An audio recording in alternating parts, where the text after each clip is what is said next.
Welcome back, everyone, to Point of Sale, the show where we break down great retailers and, of course, the data and technology that move their supply chains.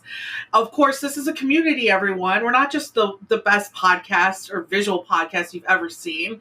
No. We're much more than that. We are a community of wonderful retail tech gurus, nerds, etc., freight nerds. We all love those titles. So go ahead and head to freightwaves.com/POS and sign up for our weekly newsletter.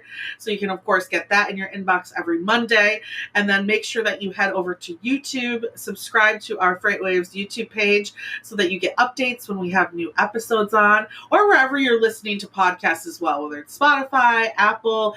Head that way. Make sure you, again, subscribe to those podcasts links so that you can get updates when new episodes are out as well. Now, today we're going to mix a couple of past episodes and themes together because, well, they're all what retail is talking about these days. We're going to cover some retail news, in particular, 3 big areas, and then we'll dive into, you guessed it, some Walmart news.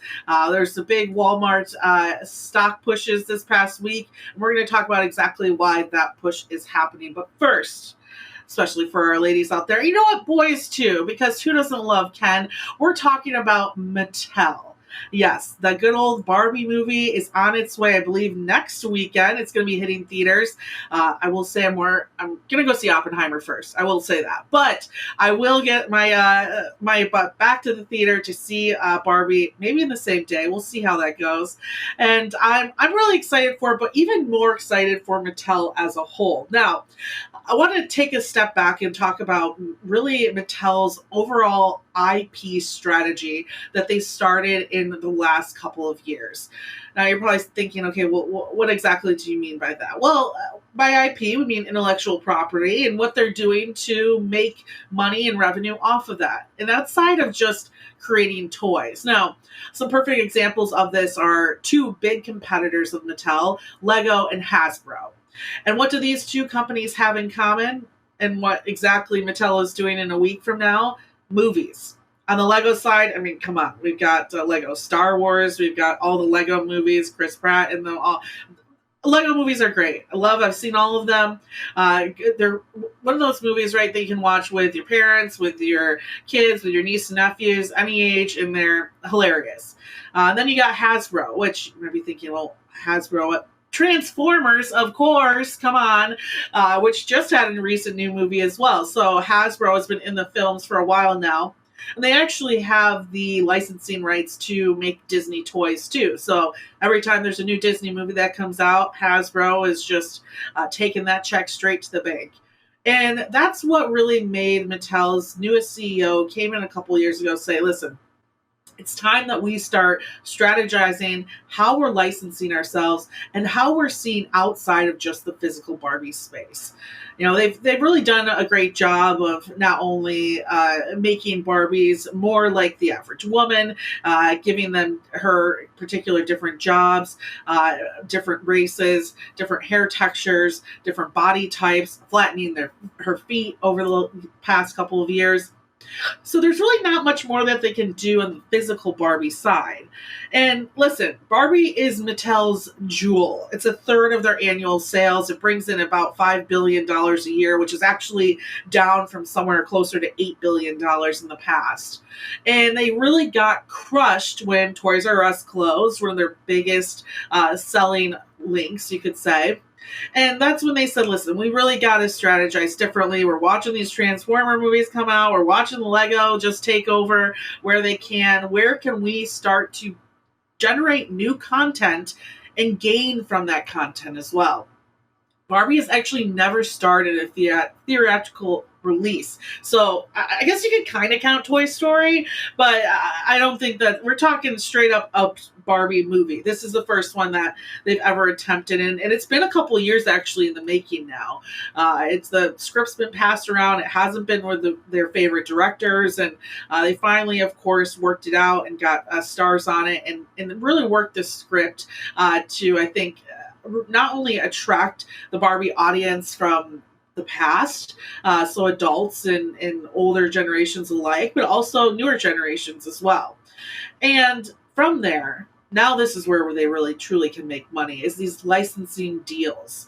Now, right now, they have over 100 different partnerships through merchandise. I mean, I was just on Instagram yesterday kind of scrolling through, and it's like, I can't get more than 3 or 4 stories without some type of Barbie advertisement.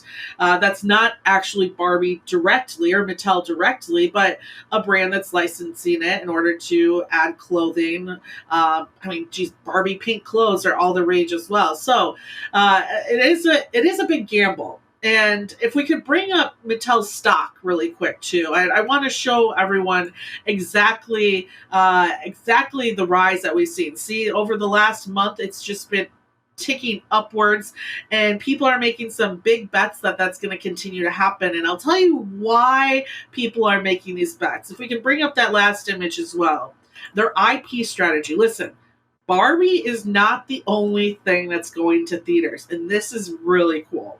So to break this down, and thank you to Bloomberg for this breakdown of future movies we can expect from Mattel as a whole. And some of this is actually really funny. So we got Masters of the Universe, which is already in the works. Hot Wheels, J.J. Abrams' Hot Wheels movie. It's going to be great, and it's a live action, so I'm excited for that one. As someone who has an American Girl and bought a ton of clothing, excited to see that come into fruition. Barney, duh. I can't wait to see Barney in theaters. That's going to be a good one. Happy I've got some nieces or some kids to take with me for that. Magic 8 Ball, apparently they're looking to make a movie off of that. Matchbox, they already have into the works. Major Matt Mason is going to be a big one. This one, they haven't actually even sold this doll for like over a decade. So anything they make off of Major Mattson, which again, Tom Hanks will be playing, is going to be some extreme value for them. Polly Pocket, Lena Dunham's attached to that film. It's already in the works. Rock'em Sock'em Robots, Vin Diesel's attached to that. Moneymaker. Thomas and Friends. Who doesn't love? And no, it's not Thomas Watson and Friends. This is the train. Thomas and Friends. This one's funny. Uno actually has possibly Little Yachty attached to it. It's supposed to be a heist movie based off the card game. Not sure how the script is going to work on that one, but fascinates me as much. The Viewmaster as well. And then Wishbone. I was just thinking about Wishbone the other day. Like, duh. And this one's already in the works, too, with Universal Studios. Who doesn't love a good old Wishbone? And I think that's one, too, that is going to be a whole almost reintroduction into the newest generation as well. So watch out for these films. But those right there is why we're seeing that stock tick up. People are making some really great long-term bets. I hope the movie doesn't bomb. That's the biggest thing. The movie can't bomb. I do have a fear that maybe the funniest scenes are in the trailer. It feels a little bit that way, but I mean, to have so many big actors attached to it and to have backed the script, like I said, it's gone around a couple of times to a couple of studios. Amy Schumer was supposed to be starring in it at one point, and that got reversed. It went from more of like a comedy, almost satire, to the more of the female empowerment type of movie it's supposed to be today. So we'll continue to watch this one, but if you're wondering if the stock is worth the buy, well, take all that information and you make your choice from that as well. But that's why you've seen that explode over the last couple of weeks too. I got some weird retail news for you, too. We talked a couple weeks ago about Coca-Cola and how they were working on, or sorry, no, not Coca-Cola, Heinz. There we go. Losing my mind. But that actually is a clue to what we're about to get into. Heinz is making their new type of like customized ketchup, right? It'll be kind of like the Coca-Cola machines that you see in movie theaters where you can add like more of a spicy buffalo sauce to your ketchup, maybe more tangy barbecue. Ranch is going to be another one in there as well. So we talked about that, I think, 2 or 3 episodes ago. As it looks like Pepsi is trying to get into the ketchup game too. They've recently created their cola chip. That's right. That's Pepsi infused ketchup. And according to their senior director, they invented it to reinforce just how well hot dogs and Pepsi go together. And I don't know on this one. I kind of do like it. I would assume by the ingredients of what's in Pepsi and what's in ketchup, it would ultimately kind of taste like a really sweet barbecue sauce. I've made barbecue sauce before, and actually a kind of a cherry cola barbecue sauce. So this kind of is what I assume it tastes like. But starting July 4th, you can actually get this in a number of different stadiums for your dogs as well. Detroit Tigers Section 139, Minnesota Twins Section 113, Arizona Diamondbacks Section 130 and 131, and then New York Yankees Pepsi Lounge will be serving it as well. And what is interesting about this too is that it's not Pepsi's first weird food matchup. Now, last year they did the same, not the same thing, but same type of partnership with a local New York pizza shop where they serve Pepsi-roni. That's right. Pepperoni that tastes like Pepsi. Listen, I'll say this, and I'll say this a number of times. I'm a Coca-Cola fan.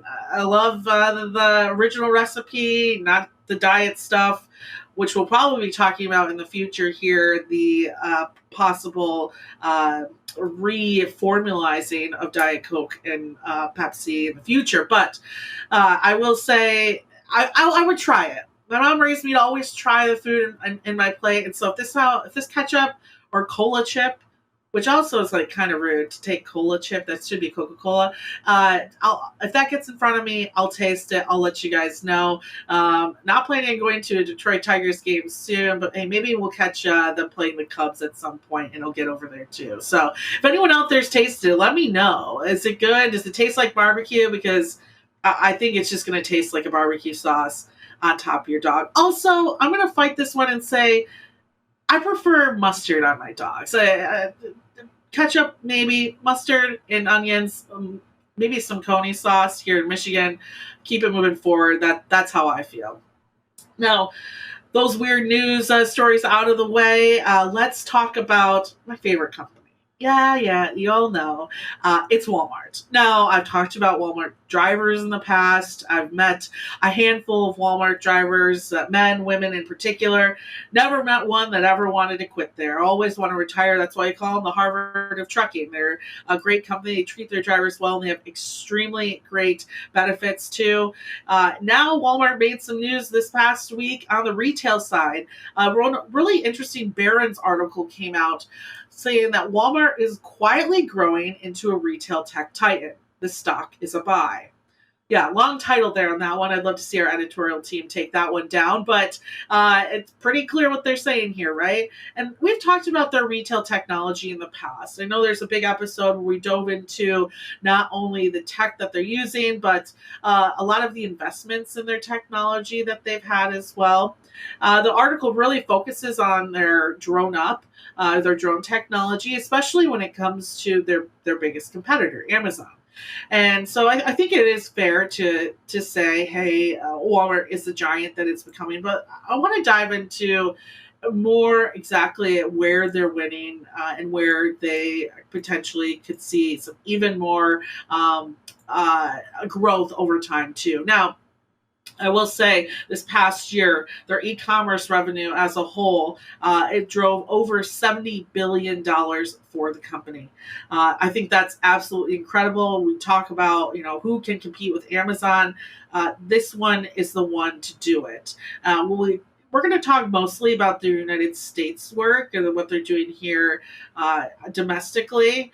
Internationally, they are becoming a behemoth as well. They've made some very interesting plays in Flipkart, in India, in China too. Big investments working into WhatsApp, WeChat, finding different ways, of course, to sell. Now, I want to put this out there. The biggest point for Walmart is to work on their omni-channel fulfillment. For those who say, okay, omni-channel fulfillment, what does that actually mean, right? It's a pretty big buzzword. Omni-channel fulfillment means that you are fulfilling the sales that you have in every every channel of sales possible, and that the customer is getting the same service, you could say, whether that is buying online, picking up in store, whether that's just in store, whether that is online shipping to their house, whether they're buying on Instagram, whether they're buying on Facebook. Every single way that you purchase through Walmart, you have the same exact positive experience. And that's really what we mean by omni-channel fulfillment. If we talk about omni-channel fulfillment technology, it's the capabilities of bringing all of those different avenues together and having the same results. And let me tell you, Walmart is working it. Now, I will say, and we'll talk about physical stores. They actually are, about 90% of Americans live within a few miles of a Walmart. That's huge in and of itself. So to even showcase that and to see that their e-commerce business grew from 23% from 2020 to 2022 is even more powerful, right? That 90% of us can just really drive to Walmart, some walk, but without even doing that, we have the same exact capability, that omni-channel experience, to purchase online, and we're all jumping on it. And a lot of it is because they do have some really great third-party sellers. So maybe those different types of goods aren't in store, but they are available at through online purchase and can be shipped to a store near you. Now, we call this specifically in the retail business buy online, pick up in store, or BOPIS, BOPIS. So if you ever see that, no need to Google it now. Now you know what it means. And that's where they really, really do well. So to talk a little bit more about what they're working on today in order to increase their e-commerce experience, they're aiming for at least 65% of stores to be serviced by automation in the next 3 years, not only to make sure that they can get those BOPIS orders into stores faster, but also reduce costs as well. They are focused on, right, that buy online, pick up in store, and the micro fulfillment centers. You might see Amazon has done this, right? Recently, I purchased something from Amazon, and it was really funny. It was actually like a liquor store that was the pickup location. Didn't hate it, but if I also didn't grow up near one of those, I probably would have been a little weirded out. But being able to, of course, find those micro fulfillment centers or those stores or different stores in order to drop these our purchases off closer to us, but maybe not directly to our homes. They also are adding a number of white label technology services. And that's specifically for more of the third party retailers, right? To be able to say, hey, you're going to, we're going to sell your goods through a white label service on our platform that, of course, you can utilize to continue to grow your small business over time too. On top of that, a big part of what makes them so successful that others have really struggled with in the past is they're very focused on their demand forecasting and inventory management. They've made partnerships in the last couple of years with Brain Corp to really roll out more of the Sam's Club locations and their inventory, and those are using scanning robots to track inventory. They've also worked with ShipBob. I know that we've talked about ShipBob in the past year. I want to say they were a guest at one point too, but ShipBob helps them track their marketplace, which is that third-party seller location, and the inventory of their third-party sellers as well. This is one area that Bed Bath & Beyond really got in trouble with, is that they had this marketplace for third-party sellers, but they had a terrible way of either, one, making sure that stuff was available when we went on the website, and two, getting that BOPIS, right, buying a third-party seller online and having the ability to pick it up in the store. And so right now, actually, Walmart has captured over 25% of the BOPIS market in the U.S. alone. Huge. And that's through partnerships with Adobe and Salesforce to create those white label services in order for small and medium retailers to maybe not always have the product in store, but when a purchase is, of course, made online, they're able to get it to the store within a day or two.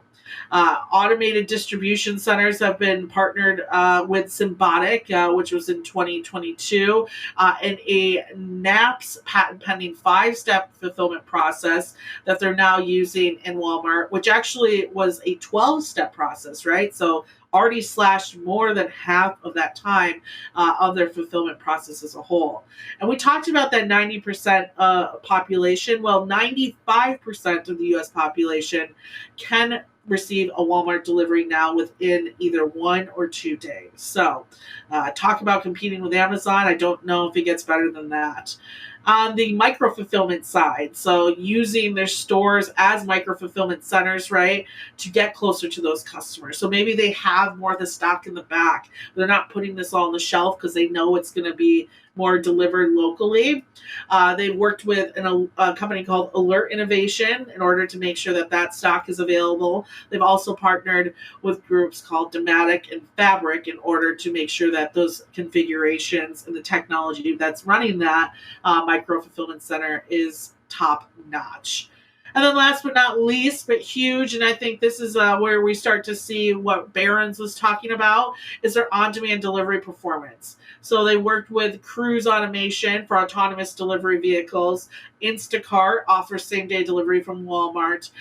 We also see a number of delivery vehicles being ordered by Walmart from either General Motors, Ford, Gatic. Right, we all know Gatic. If you've been to any FreightWaves event, you know Gatic. And they, for Gatic, they're running driverless deliveries from warehouses to stores in a number of areas now in the South. Neuro, Argo AI, and BrightDrop are a few others. And then they also are working on a partnership with Home Valet for refrigerated lockers for at-home delivery of groceries. So that's right. Walmart does have groceries too. You got to remember they got their hands on all of it. That's why they are competing so well with Amazon. And then last but not least, like I said in the Barron's article, a lot of the focus was on their drone up strategy. Amazon is really struggling when it comes to the drone delivery process. They had in California a nice operation going. They slashed all of that this previous year. But Drone Up is doing very well, and they've completed over 6,000 drone deliveries across 7 states already this year alone. And they're also testing drone deliveries with other groups, including Zipline and Flytrex. All 3 of those companies we've reported on here at FreightWaves. So head over to modernshipper.com or freightwaves.com. You can get to the Modern Shipper content from there too. And you can learn more about, a number of these companies. We got, of course, Drone Up, Zipline, Gatic, Canoe, Cruise, a couple other ones on here too. Of course, Salesforce, they've been in our top 100 freight tech in the past. ShipBob is another one. So go and check out these guys. But overall, when we talk about who can compete with Amazon, not only here domestically, but globally, I think Walmart is the choice to say. So again, we've got a lot of stock options we're talking about today. I am not your financial investor, and I should not be. You make sure you're reaching out to the right people for that advice. But if I had to say yes or no to Barron's thoughts on whether or not Walmart is one to buy for the long term, I would say probably heck yes, to be honest with you. And of course, those are big news topics for the day. Let me know if you guys end up going to either the Barbie movie or end up purchasing any of the Barbie stuff, or maybe even have a wonderful experience with some of the retail tech that we talk about on the show. Reach out to me. Let me know. Sharkey, SHARKEY at freightwaves.com. And I'd love to hear about your experiences. That's how I learn more about the retail technology available out there today.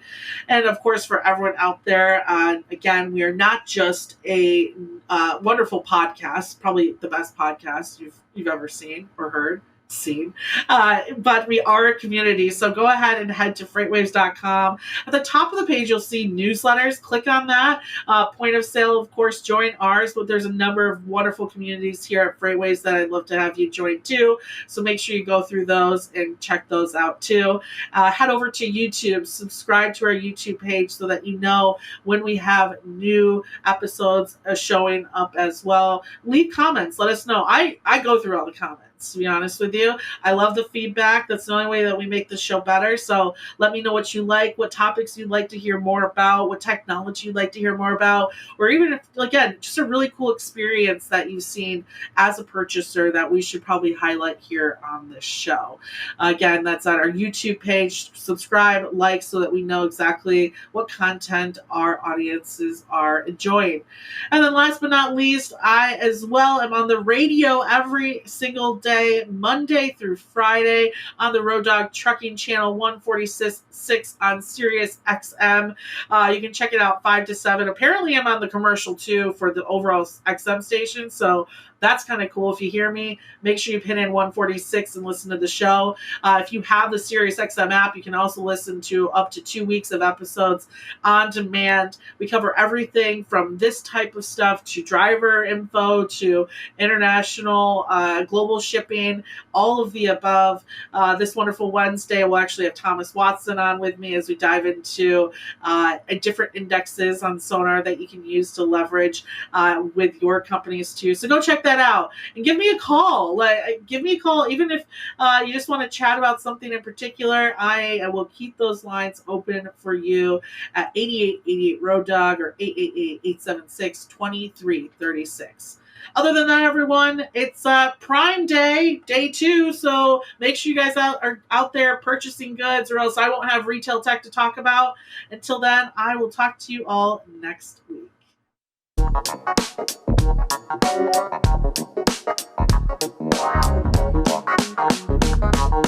Wow.